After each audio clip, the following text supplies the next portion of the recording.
खमंग आणि खुसखुशीत, करायला सोपा असा गव्हाच्या पिठाचा मसाला पराठा कसा करायचा तो आज आपण पाहूया। यासाठी इथे मी 2 वाट्या गव्हाची कणिक भिजवून घेतलेली आहे, ज्यामध्ये 2 वाटी गव्हाचं पीठ, थोडंसं मीठ, 1 चमचा तेल आणि लागेल तसं पाणी घालून मऊसर गोळा भिजवून घेतलेला आहे। यामध्ये मी मैद्याचा वापर अजिबात केलेला नाही। 1 चमचा तिखट टाकून घेत आहे, अर्धा चमचा गरम मसाला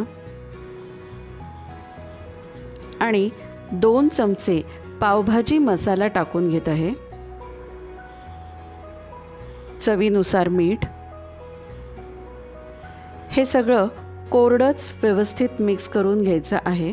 बारीक चिरलेली कोथिंबीर घेतलेली आहे आणि थोडंसं साजूक तूप घेतलेलं आहे। अशी गोलाकार चपाती लाटून घ्यायची।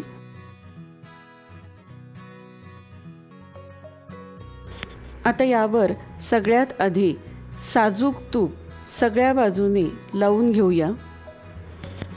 मसाला पराठा असल्याने जरासा तो तिखट असतो, त्याकरता आपण इथे तेलाच्या ऐवजी साजूक तुपाचा वापर करणार आहोत। असं सगळ्या बाजूने तूप लावून घ्यायचं आहे। जो आपण कोरडा मसाला तयार करून घेतलेला आहे तो सगळ्या बाजूने असा भुरभुरून घ्यायचा आहे। बारीक चिरलेली जी कोथिंबीर आहे ती थोडीशी टाकून घेऊया। कोथिंबीरीच्या ऐवजी पालक किंवा मेथी बारीक चिरून यावर टाकता येईल। आता पराठा आपण फोल्ड करायला घेणार आहोत, त्यासाठी दोन्ही बाजूने हा पराठा असा या पद्धतीने उचलायचा आणि अशी घडी करून घ्यायची आहे। थोडासा हलकासा दाब देऊन घ्यायचा प्रत्येक घडीनंतर।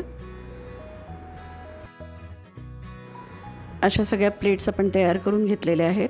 आता यावर पुन्हा थोडंसं साजूक तूप लावून घ्यायचं आहे आपल्याला। याची हळूवारपणे अशी गुंडाळी तयार करायची आहे, असा रोल तयार करून घ्यायचा आहे। पराठा लाटायला घेऊया।